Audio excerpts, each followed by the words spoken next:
This What's Working with Cam Marston podcast is brought to you courtesy of Michelob Ultra Beer.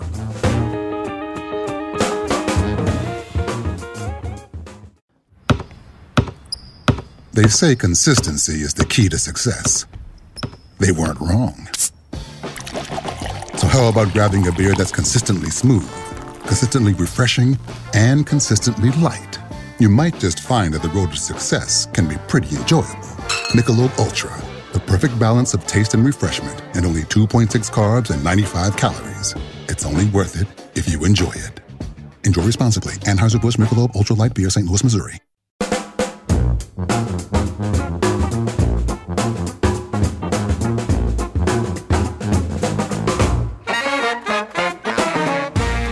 Welcome, everyone, to another episode of What's Working. I'm Cam Marston. What's Working is the show designed to bring you the workplace, the workforce, and the marketplace trends shaping the workplace, the workforce, and the marketplace around us. I try to find guests to interview that can give us insights into the trends that are shaping their business so that we can learn from them and apply their lessons to our own business and somehow get just a little bit better at whatever it is that we do. Again, welcome. Thank you for tuning in.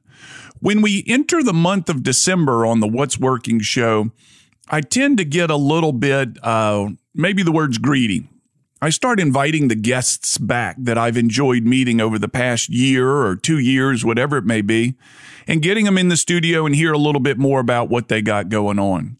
Actually, it happens probably mid-November on as I look at the calendar and say, hey, it's time to check in with these people that I've met over the years of doing this show to hear how they're doing. If you're a regular listener, you heard my conversation with Lane Zerlot. Lane's with Murder Point Oysters, and hadn't had him on the show for a while, and he's experienced some tremendous growth.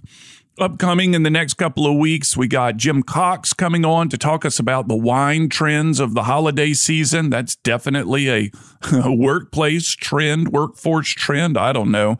It's the great wine boondoggle is what we call it here as we get Jim in the studio and drink wine under the auspices of helping you learn about the wine trends for the upcoming year or for the upcoming holiday season. So we got things like this. I got Gabriella Saab coming up. She's the guest that wrote that wonderful book, The Last Checkmate. She's got another one coming out, and I really liked talking to Gabriella. And today, this show this week is no exception.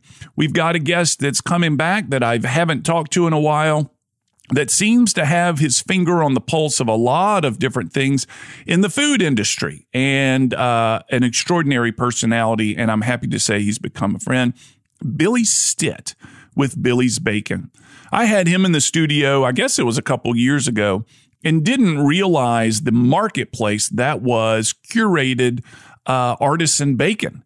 And since then, I have certainly tasted Billy's product. In fact, tasted a lot of it. And I left the conversation with Billy. This was pre-recorded with 8 more pounds of Billy's bacon. Folks, this stuff is delicious. Billy tells a good story about his success. When he and I first met, he had some distribution and spotty, let's say, across the Southeast and would occasionally ship it. You're going to not believe how distribution and the consumer preference has found his bacon and how far he's shipping it to people. And just as extraordinarily are the chefs that are using Billy's bacon as ingredients in their greater dishes in a bigger spread or something like that. When we come back, we'll be in the studio, in Billy's studio over at his restaurant, Billy's Restaurant in Fairhope, Alabama, talking to him about what's changed with Billy Bacon. Like I said, using December to reconnect with some of my favorite guests of the past, and Billy is definitely on this list. You're listening to What's Working. I'm Cam Marston. We'll be right back. What's Working is brought to you by the Alabama Center for Real Estate, housed in the Culver House College of Business, all housed at the University of Alabama.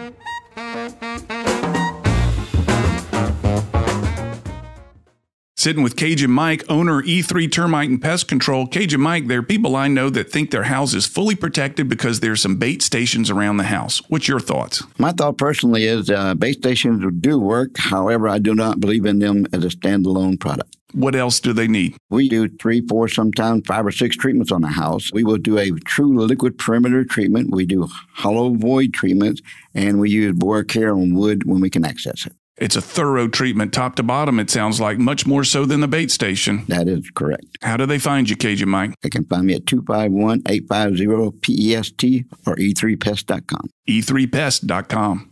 I'd like you to meet my new sponsor, Get the Tea. They carry all natural, non-GMO, organic herbal cleansing teas and supplements. They source their ingredients from the purest available. Your health is an investment that's worthwhile, so why wait? I drink their tea each and every day to help keep my digestive system in check. I'm drinking a glass as I record this right now. It comes in 3 flavors, natural, peppermint, and pomegranate. I'm drinking the peppermint. All of their products are made right here in the USA. Go to getthetea.com and enter code CAM5, that's CAM5, to receive $5 off your first order. That's getthetea.com, code CAM5.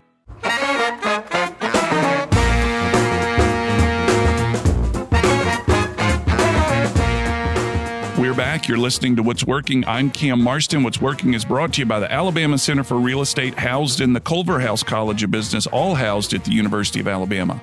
Today, I'm not in the studio and I'm not on the phone. I'm sitting at Billy's Restaurant in Fairhope, Alabama. Billy Stitt has been a guest on the show and taught me a whole lot about bacon. He's become a favorite of mine as well as a favorite of this community's, and we're going to get a catch up here, which is what I love doing in the month of December on this show. Billy, welcome back to What's Working. I am so glad to be here with you. You brought my eyes to something that I wasn't even aware of, and that is the art of curated and highly specialized bacon, for lack of a better term. And I'll admit, I was a little bit suspicious, but as I told my wife I was heading over here today, she very clearly said, don't you come home without some of that bacon. It's really, really good stuff. Congratulations again. So last time you and I talked, you had a lot of things going on. Give us an update on Billy's Bacon and Billy's Restaurant. Sure. There's a whole lot going on. I guess to start, we have scaled up production of bacon. We are doing 2.5 to 3 times more than we were last time we spoke. No kidding. Yep. Where's the demand coming from? Let's jump off there. Sure. Where's the demand coming from? Online and wholesale. And then just the walk-in traffic is amazing. I think when you walked in today, you had a manager coming over saying, hey, we sold out of bacon today. And I was like, oh, we can fix that. So, yeah.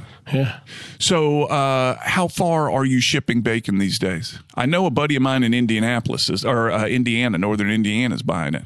Every state. Really? And every state often. Yeah. How are they finding out about it?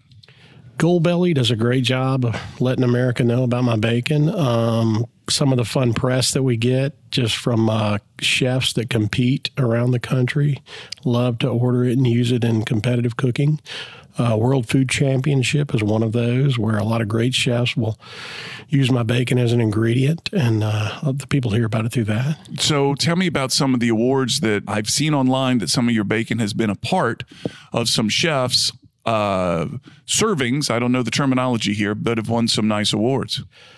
Well, several of the WFC or World Food Championship chefs use my bacon. The ones that came in first place in the Bacon and Championship competition. Oh, wait a minute. I saw this. Right. Bacon, Jampion, champion. That's right. Young lady used it and came in first place in the world. So that's kind of exciting. Another chef came in 6th place in the world by using my bacon as an ingredient, and several other chefs placed very well using Billy's small batch bacon. So tell me about that. Does a chef reach out to you and say, I'm going to be competing in an upcoming thing and send me your bacon because I'm trying to decide which bacon to use? Some do that. Some have already made the decision and they just order it online. Just because I've met them and worked with them over the years. But yeah, every now and then I'll get someone that says, hey, I'm ordering 2 or 3 different kinds of bacon. Can you send me one? And those are always fun calls because I know I'm going to hear back from them. Yeah, no kidding. And do you coach them at all on their recipe to say, here's how my bacon pairs well in a championship? Yeah, yes and no. Some ask for coaching. Some just say, get it to me. And that's fun because I get to see their creativity and they send me the recipe at the end. And some of them think of things I never even would have thought of. Yeah. I like that. Yeah. And are you duplicating their recipes at all? At times, with their permission. which they always give. I mean, anytime they can get their name out there. But they're using it with chocolate. They're making bacon shot glasses for bourbon. Stop right there. Yeah. Bacon shot glasses. So the alcohol is poured into a glass that's shaped as bacon? This was an idea Bacon I had shaped as glass? quite a few years ago. And I've done it myself. But I challenged some of these friends of mine that are chefs, and I said, listen, buy my unsliced bacon by the pound. Take the 1 pound stick and cut it into a nice rectangular, cylinder. Mm-hmm. Take a melon baller and kind of go in, but stop short so that bottom layer of protein stays. Either flash fry it or broil it in the oven or do it on the grill to where it's a little bit crispy but kind of holds its shape. And then take your favorite bourbon, pour it in there. Some of them will pour a little chocolate to make a little glaze inside, and then bourbon.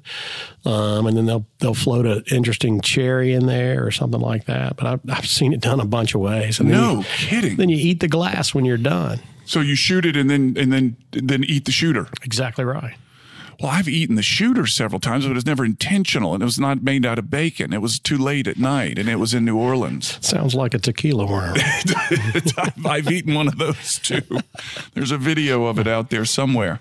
So it's what is with these recipes, with these chefs calling, with these remarkable accolades that they're getting using your baking. Does anything surprise you anymore? No, it doesn't, and I like to be surprised. They excite me. Just the energy. They'll use the drippings. They'll use the protein itself. They'll use the render from so many different things when they blend it together. They're putting it in soap. It's going into everything, and it's fun right now. It really is. It must be.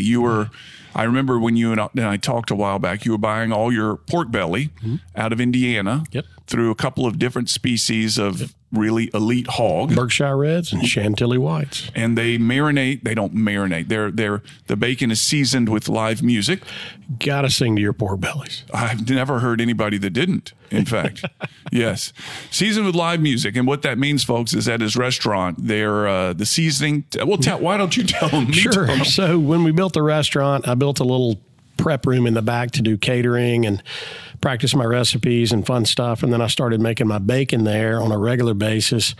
And it's all directly behind the live music stage. So if you're a musician and you come here to sing or play or entertain in any way, you're actually serenading the bacon because, just behind that wall, there's 3,000 to 4,000 pounds of pork belly being cured and smoked and sliced and packaged, all within an 8 to 10, sometimes 12-day process. And the consumers love it because I suspect that a piece of bacon that has not been serenaded has a different taste. It just doesn't. You don't remember it. You don't remember. It's not noteworthy. I like that. Yeah.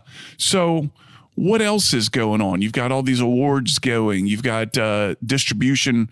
How is distribution happening? Distribution is great. U.S. Foods picks up our bacon by the pallet. Benny Keith does the same.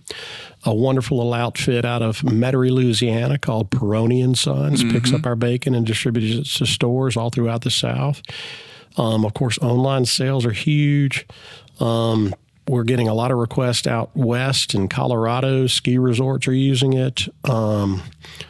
Little mom and pop wine and cheese stores like in St. Louis sell it. A place in Manhattan sells it. A place on Rodeo Drive sells it. It's just, it's all over the place and in good places that really stand out. When you and I talked on the show the last time you were here, last time you and I were in the studio, you wanted your bacon to be served along the finest cuts of meat. It wasn't that you wanted the queen to eat your bacon.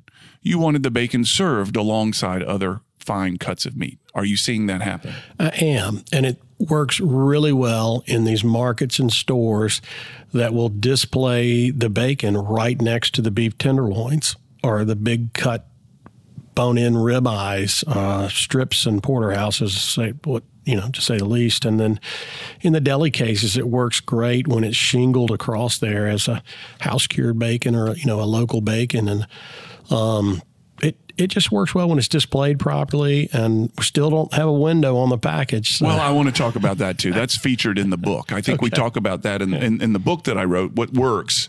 I think we featured that part of the book, if I recall correctly. I hadn't been in that book in a little while. But there were a lot of people telling you it won't sell because there's no window. You're another one of those stories who said, no, I think it will sell. I think I know more, or I have a different angle than tradition. Tell everybody that story again, please.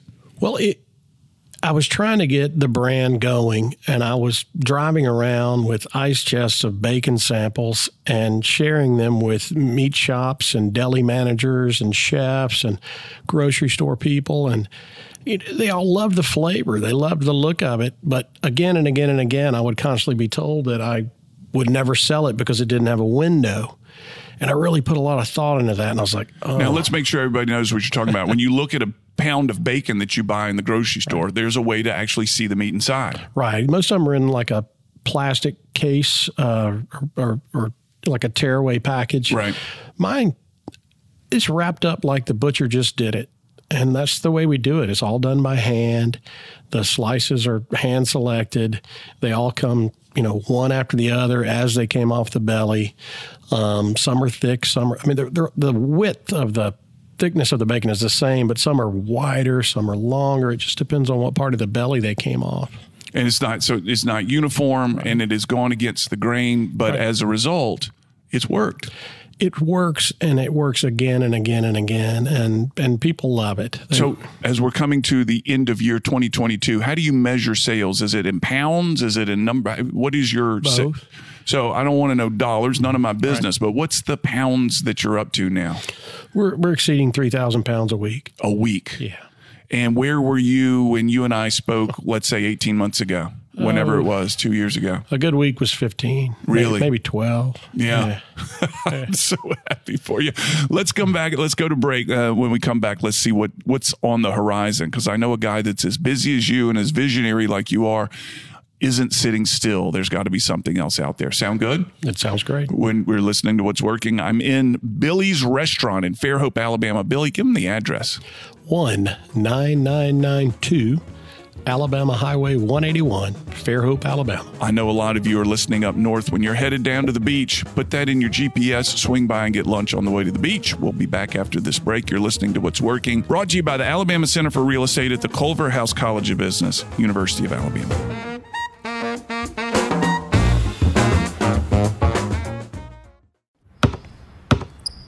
They say consistency is the key to success. They weren't wrong. So how about grabbing a beer that's consistently smooth, consistently refreshing, and consistently light? You might just find that the road to success can be pretty enjoyable. Michelob Ultra, the perfect balance of taste and refreshment, and only 2.6 carbs and 95 calories. It's only worth it if you enjoy it. Enjoy responsibly. Anheuser-Busch Michelob Ultra Light Beer, St. Louis, Missouri. Customer service never goes out of style. In fact, I think it's safe to say that customer service is more valuable and more important now more than ever. Hi, this is Cam Marston. One thing that my over 200 episodes of What's Working has taught me is how important customer service is to building and maintaining a thriving business. It's the growing need for customer service that's led me to partner with one of the state's leading customer service trainers to create our program called Delivering 5-Star Customer Service.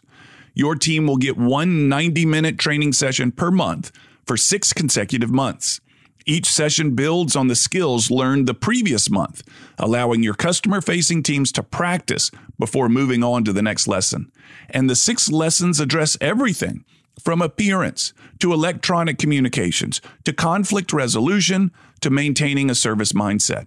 Our program travels and is delivered in person at your workplace, nothing virtual.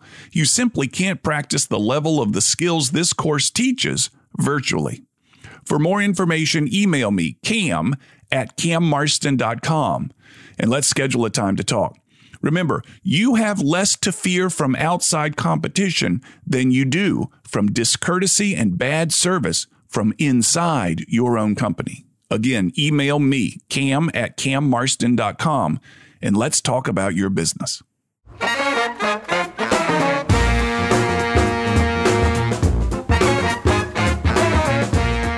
Sitting sitting in the studio. No, I'm not. I just lied. I'm sitting in the restaurant today of Billy's Bacon here in Fairhope, Alabama. Billy was one of the guests. I should have looked to determine when it was, but absolutely knocked it out of the park. Everybody's loved him, and he's one of my favorites, and I used the month of December to revisit favorite guests, and he's definitely on the list. You're listening to What's Working, brought to you by the Alabama Center for Real Estate, Culver House College of Business, University of Alabama. So, Billy, what's next? What does the future look like? You can't sit still for long. The future's bright for both companies. The restaurant is growing leaps and bounds. The bacon company is exploding. Catering is nonstop. The personal chef aspect of it has been a blast. I get to work with my daughter, and we do these giant, not just cheese boards, but we call them grazing tables. Grazing table. You're actually sitting at one right now. A friend of mine in Yazoo City custom made these tables, and we bring them to your house with enough cheese and meats and nuts and fruits and jams and jellies to feed an army. No kidding. This is a fairly large table. Well, this is one of them. We did one that was 12 feet long not too long ago. Who is your customer for these things? It's a wedding. It's somebody that is a business and really wants, when people walk into the room, to be a showstopper. Yeah. Of course, all of that on there, a lot of it is fluff. It's not going to all get eaten, but sometimes it does. Yeah, yeah. So what else? You got the restaurant's growing. You've got these grazing tables, the catering. Do you foresee another slice of hog coming up as a rival to the bacon? My dream is to do the butts. I just don't have the space right now, but I don't just buy inexpensive pork butts and season them up and throw them on the smoker. I buy the same butts that come from the same hogs that my bellies come from. No hormones, no growth antibiotics. And I cure them using the same cure that I do my bacon. I don't go a full 8 days, but 3 to 4. And then we season them up and smoke them. And it's night and day when it comes to pulled pork barbecue. Oh, really? Yeah. And what will it take around here for you to get into that? Is it more capacity, or is it just too busy? It's all of that. It's capacity. It's busy. It's, just trying to find the right person to grab that piece of my business and run with it. Mm-hmm. And we're almost there. And coming out of this pandemic, it's been hard to really do a bunch of new things. Well, I wanted to talk to you about the pandemic's impact on you too. I don't remember, again, when we last spoke and what the pandemic had done to you. My suspicion, like everyone else, is you were having supply chain issues. Tell me about that. Supply chain issues, staffing issues, not only you couldn't get the product, but when you got it, it cost so much more. And a whole lot of that has been going on, and it is true. For those of you out there that own small businesses, you know exactly what I'm talking about. Paper and chemicals and supplies just went nuts. And of course, we were selling only to go. I mean, of course we didn't have dishes to wash and tables to bus because we were only doing to go at certain times, but the paper plates and the napkins and the serving pieces for those delivery and to go orders, it really spiked. Have you seen it right itself, or are they still up? I hadn't seen the paper and the foil and things like that right itself so much yet. We are seeing chicken go down a little bit. That's good. And that's exciting. But yeah. Beef may have been about ready to go down, but going into the holidays, it's not going to go down. Pork, because I was buying so much and consistently buying it, has been okay for me. It did take a spike. It did go up. Yeah. I didn't have to pass that price on yet, and I'm trying not to.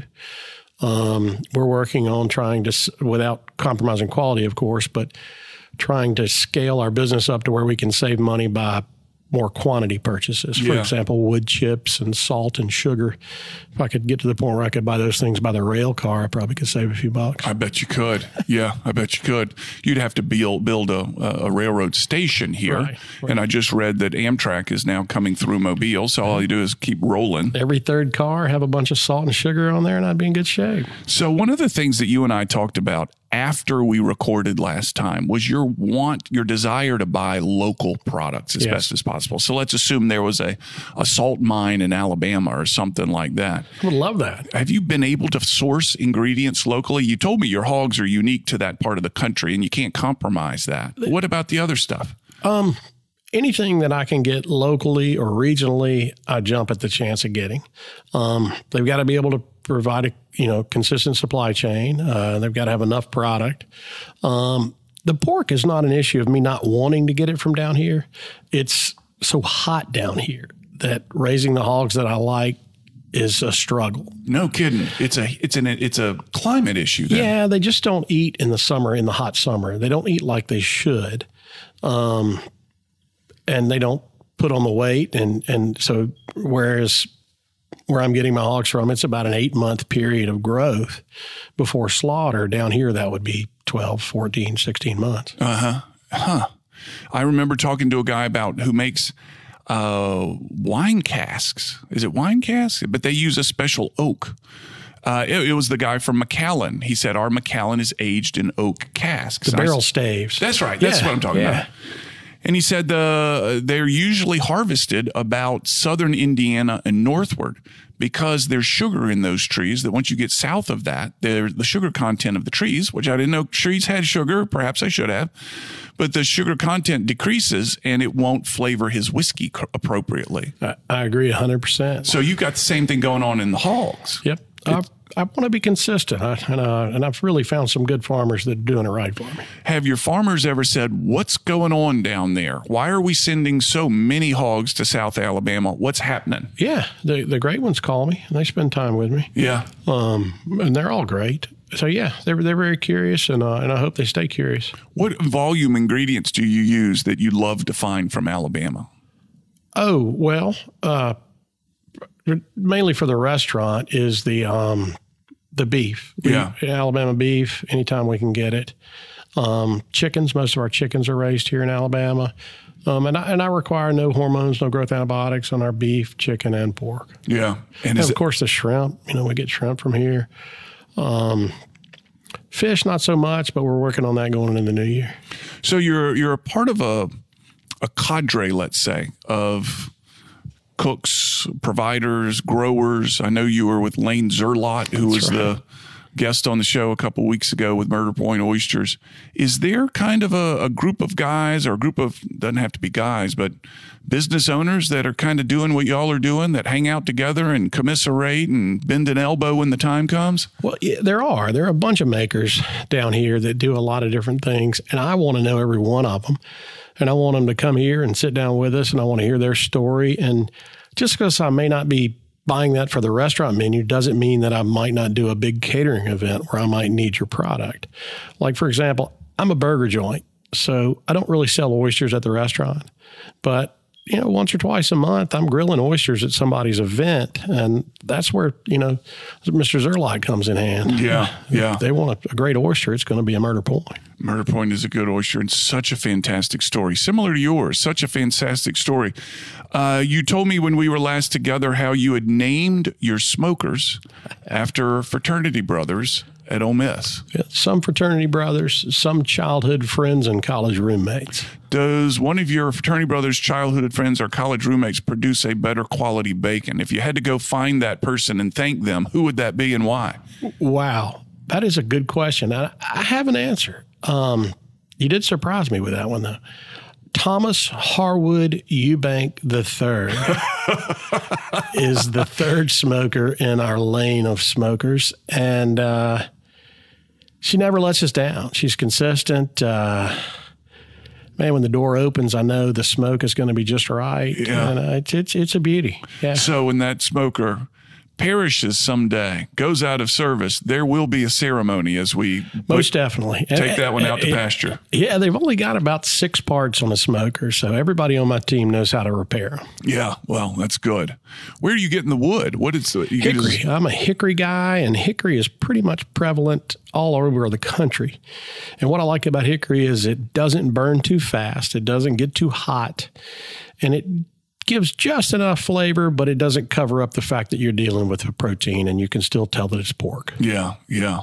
When we come back from break, let's talk about, there's somebody listening right now that has said, okay, I've heard about this, or whatever. They're aware of you, and they're going to pull the trigger now. They're going to go to the website and buy something. And let's tell them how to prepare your bacon a couple of different ways that will truly blow their mind. Great. Sound good? That sounds great. Listening to What's Working. Today, I'm sitting at Billy's Restaurant in Fairhope, Alabama. He and I are catching up again after a while, and that he and I were last together. December is the month where I have some of my favorite old guests and new friends in the show with me, and we hear what's going on. We'll be back after this break with bacon recipes. You're listening to What's Working. I'm Cam Marston. What's Working is brought to you by the Alabama Center for Real Estate, Culver House College of Business, University of Alabama.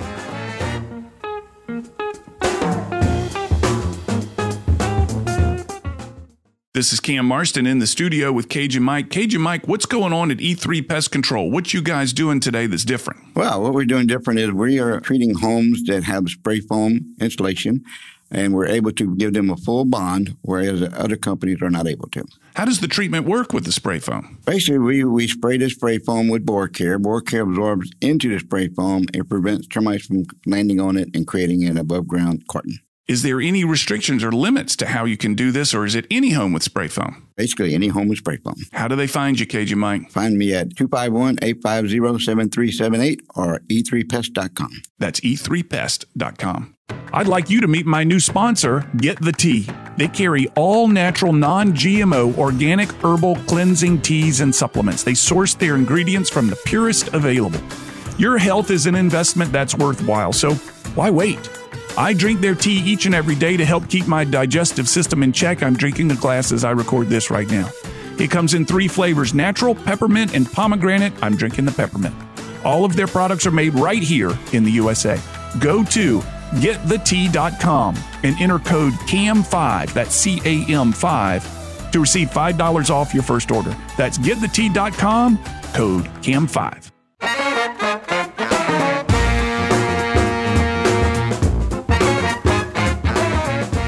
We're back at it, sitting in Billy's Restaurant in Fairhope, Alabama, across from Billy's Stitt, the namesake of the restaurant. We're talking about hogs and proteins and the story of creating the world's best bacon. You're listening to What's Working. I'm Cam Marston. The show is brought to you by the Alabama Center for Real Estate at the Culver House College of Business at the University of Alabama. Billy, somebody is going to get some bacon in the mail here before too long.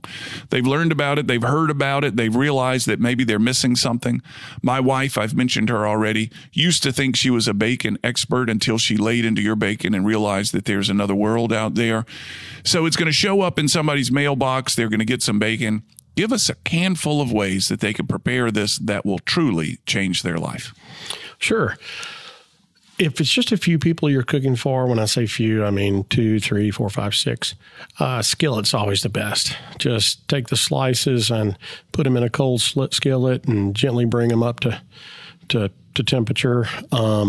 Always make sure whatever protein you're cooking, you take it out of the refrigerator an hour or so before you cook it, so it gets a chance to lower its temperature a little bit and you don't shock it when you start cooking it. The unsliced, oh my gosh, the big thing right now is cutting it into nice bite-sized cubes and putting it in your crock pot or slow cooker, putting a little douse of your favorite syrup. I use a Dr. Bill's cane and maple blended syrup. Mm-hmm. And then hit it with a little spice, whatever your favorite is. I use a local Keys Southern Spice made here in Fairhope, Alabama. Mm-hmm. And that's it. So my bacon, your favorite spice, your favorite syrup. I'd say for every pound of bacon, a half cup of syrup and 2 teaspoons of seasoning. Put that in a crock pot, stir it up, plug it in, go to work, and come home and get ready to go to work again. It's that good. Huh? Yeah, look for a couch. Yeah, that sounds good to me. What is the most, Lane Zerlot was telling me the other week, he's got a client of his, a restaurant that's selling a dozen of his oysters for $80. I heard that. And I listened to that. Gold foil on them and caviar on them. Wow. What's the most extravagant thing you've heard of selling or serving your bacon? Okay. The best thing I've seen is walking into a hotel wedding event and there's a carving station. And you've got your steamship round beef over here and a turkey over here and possibly a ham there. But my bacon in a quarter belly in all its glory under that heat lamp, looking like a rock star, with someone with a knife and fork that is just amazing. And they're just slicing it to order. And that line is so much longer than the other ones, and it just makes my day. Absolutely. Did you have any idea that at some part in your life, you and I would be sitting in your restaurant, recording a radio show, talking about your very nearly erotic dream of seeing this bacon cut in a restaurant, in a hotel ballroom? I had no idea. That was never a part of your plan. Not at all. I can honestly say it wasn't a part of mine either, but I absolutely love it. I do too. I absolutely love it. So carving it almost as if they're carving a prime rib. Yeah, they're shaving it thin for some, thick for others. And I see people wanting to eat it before they walk back to their plate. It just is fun. Yeah, yeah. What is it about this product, this specific protein, that gets so many people excited about it? Well, bacon's always been around. It's always been there, and I think it'll always be there. Some people call it the duct tape of food. I did not come up with that, but I think that is wonderful. I can understand that. It is the base for food. It creates a render to make sauces, roux. It goes great as a topping. It goes wrapped around things. It goes great stuffed inside things. It's incredible on top of a sandwich or a burger. It's great crispy or not crispy. It's incredible with poached eggs. If you like Eggs Benedict, don't do Canadian bacon. Use Billy's bacon. It works everywhere. And it is just such a great protein. So there's an expression, high on the hog. Yeah. You're familiar with this? I am. With the, as I understand it, the roots of the expression being the meats at the topper parts of the hog are the prime meats, or the better, more, what is the word I'm looking for? They're leaner. Leaner meats. Yeah. Okay. So pork tenderloin, things of that nature. You're here telling me that is a untrue expression. You know, it is. The belly is where it's at. Mm-hmm. You know, if you think about it, everything has to go through the belly to get to where it's going. It does that. It has to. Yeah. So if there's somebody out there that's thinking about curing their own bacon, I know you're not going to give them your recipe. I would never want something like that. But what is the mistake most, home foodies, home chefs make about curing their own bacon? Well, I first of all, I encourage people to do it. And I think it's something you should probably do with your kids.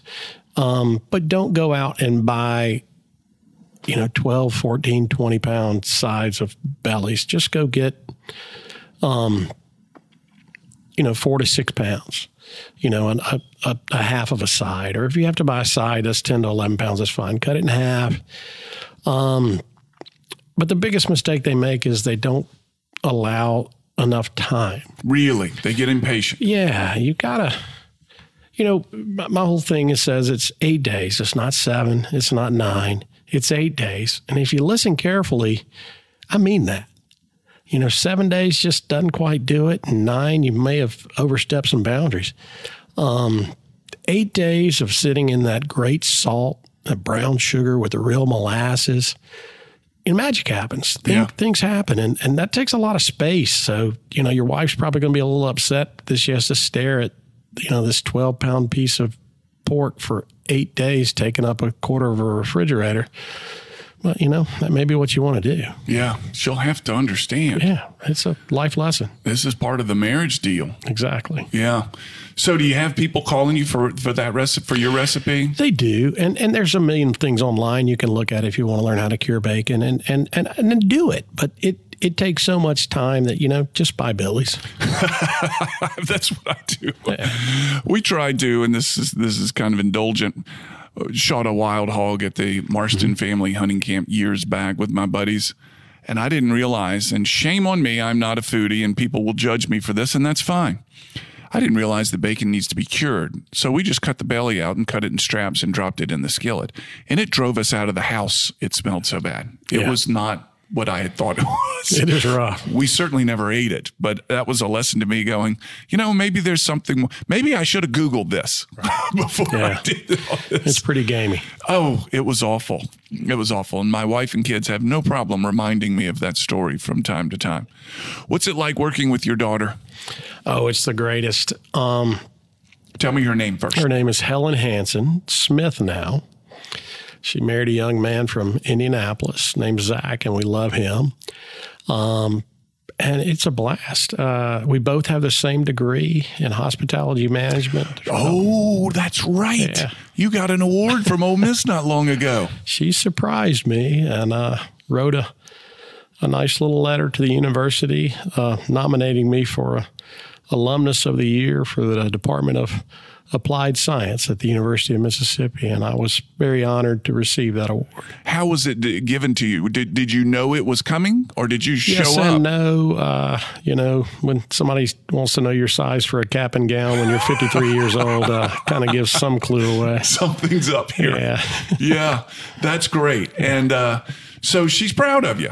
She is, and I'm proud of her. And y'all enjoy working together. We do. She has a full-time career, but with all of these grazing tables and boards, we're working on a little division of the business called Billy's Boards, and she has these incredible ideas and setups, and she takes salami and makes roses and just does killer things that really make our board stand out. No kidding. Is she on site with you when they're set up? Sometimes, if her schedule allows. Yeah. Well, it must be fun to work with your child. It's awesome. It's a question that I'm asking a lot these days because my kids are not out of college yet, but I'm wondering, is this something I would want for myself or for them? Well, I can't leave my son out. My son shows up. If you see the lighting hanging over the courtyard, he designed that track system. And when he was just 12 years old, we were, putting walls together and booths and putting this place together. And he was a huge part of that. He was, climbing on the roof like he needs to.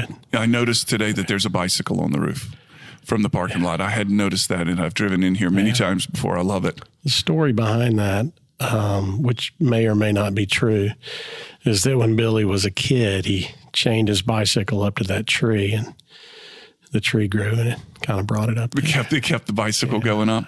I hope this story's true. It could be. I never let the truth get in the way of a good story. I've built a career on that. Billy, we're coming to a close. Tell everybody where to find you. Fairhope, Alabama, just south of the Walmart, 19992 U.S. Highway 181. And they're going to order online, and they're going to change their life, and that online address is what? BillesBacon.com, BILLES, bacon.com. Click on shop, and you will not be disappointed. I tell you, folks, he's not kidding. And I rarely hand out endorsements like this, but it truly is something special. December is my indulgent month of spending time with people that I enjoy. Billy, thank you so much. Thank you. This has been a blast. It's always good to see you, my friend. You're listening to What's Working. We'll come back after this break in segment 5, recap, and tell you what's upcoming. What's Working is brought to you by the Alabama Center for Real Estate, Culver House College of Business, all housed at the University of Alabama.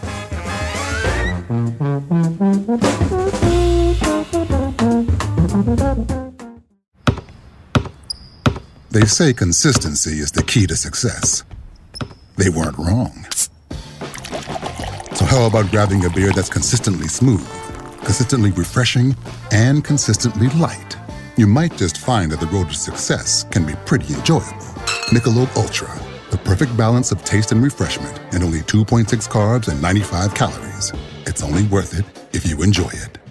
Enjoy responsibly. Anheuser-Busch Michelob Ultra Light Beer, St. Louis, Missouri. Hi, I'm Chef Jewel at Fairhope Chocolate. When I'm not creating the best couverture chocolate creations south of the Mason-Dixon line, I'm listening to What's Working with Cam Marston. Now, back to the show.